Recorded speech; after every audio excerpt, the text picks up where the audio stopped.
আমরা অনেক সময় বিভিন্ন জবে কিন্তু অ্যাপ্লাই করি। এপ্লাই করার সময় কি হয়? সিভি বা রেজুমিটা সাবমিট করি। সিভি এবং রেজুমির ভিতরে আমার একটা ইনফরমেশন থাকে, বিশেষ করে লিঙ্কডইন প্রোফাইলের লিঙ্কটা থাকে, যেইটা চাইলে আমি কন্টিনিউয়াসলি আপডেট করতে পারি। মানে আমি যেটা বুঝাইতে চাইছি সেটা আরেকটু এক্সপ্লেইন করি। প্রথমত আমি যখন রেজুমিটা পাঠাইতেছি, হয়তোবা রেজুমি পাঠানোর পরে ওই যে কোম্পানিটাতে আমি রেজুমি পাঠাইছি তাদের সিভি শর্ট লিস্টিং করতে হয়তো বা 15-20 দিন বা 1 মাসের মতো সময় লেগে গেছে। এখন এই 1 মাসের মধ্যে যদি আমি একটা নতুন প্রজেক্টে কাজ করে থাকি, আমি যদি নতুন একটা লাইব্রেরি শিখে থাকি, নতুন একটা কোনো স্কিল সেট যদি আমি শিখে থাকি, সেইটা কিন্তু আমার রেজুমের ভিতরে আবার ব্যাকে ফিরে যেয়ে আপডেট করা পসিবল না। তাইলে আমি রিক্রুটারের কাছে কিভাবে কমিউনিকেট করবো? রাইট এট দিস মোমেন্ট যেটা হয় যে কেউ রেজুমের ভিতরে যদি লিঙ্কডিনের প্রোফাইলটা দেয়, তাহলে লিঙ্কডিন প্রোফাইলটা অনেক সময় ভিজিট করে দেখে আর কি রিক্রুটাররা। আমি যদি আমার লিঙ্কডিন প্রোফাইলের ভিতরে খুব সুন্দরভাবে আপ টু ডেট রাখি ইনফরমেশন গুলো, শুধু এরকম যেন না করি যে লিঙ্কডিন প্রোফাইলের মধ্যে শুধুমাত্র রেজুমিতে যা ইনফরমেশন আছে সেটাই লিঙ্কডিনের মধ্যে রেখে দিচ্ছি, আর কোনো ইনফরমেশন নাই। লিঙ্কডিনের ভিতরে কন্টিনিউয়াস আপডেট দিতে থাকা আমার কাছে মনে হয় খুব ভালো একটা জিনিস। যে কাজটা করা যেতে পারে, প্রত্যেকদিন যা আমি নতুন নতুন শিখতেছি টেকনোলজি রিলেটেড বা স্কিল ডেভেলপমেন্ট রিলেটেড, আমি সেইটাই কিন্তু আমার লিঙ্কডিনের ভিতরে আমি পোস্ট করে দিতে পারি।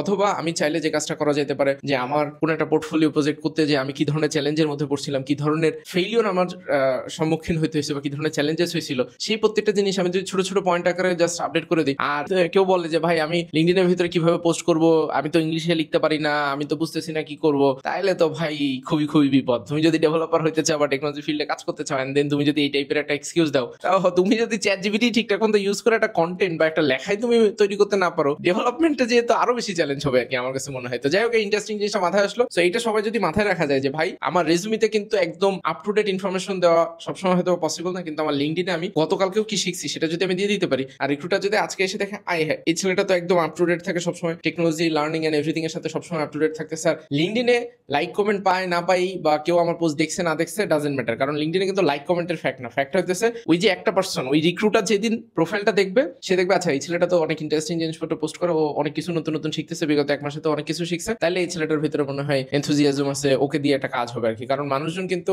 Most smartest most talented person খুঁজে না, আমি সবসময় যে জিনিসটা বলি, মানুষ খুঁজে এমন একটা পার্সনকে যে অনেক হার্ড ওয়ার্কিং, ডেডিকেটেড এবং তার শেখার প্রতি অনেক অনেক ইচ্ছা বা আগ্রহ বা আকাঙ্ক্ষা আছে, সে যে কোনো চ্যালেঞ্জ হয়তো বা ওভারকাম করতে চায়, এরকম একটা পার্সনকে সে তার টিমের ভিতরে অনবোর্ড করতে চায়। যাই হোক, আজকের মতো এখানেই শেষ। এই রিলেটেড কারো যদি কোনো ফিডব্যাক, সাজেশন অথবা ডিফারেন্ট পয়েন্ট অফ ভিউ থাকে, কমেন্টে জানাই দিতে পারো। আমি খুবই খুবই খুশি হব তোমাদের কমেন্ট থেকে যদি নতুন কিছু শেখা যায়। আজকের মতো এতটুকুই শেষ। সো চেষ্টা করো লিঙ্কডইনের ভিতরে তুমি কি কি শিখছো বিগত কয়েকদিনে বা আপকামিং ডেজে কি কি শিখবা, সেগুলো তুমি খুব সুন্দরভাবে পোস্ট করে দিতে পারো, যাতে করে তোমার রিক্রুটার বা তোমার প্রোফাইলে যে কেউ যখন ভিজিট করবে সে যেন একটা গুড ইমপ্রেশন নিয়ে যেতে পারে। আজকের মতো বিদায়।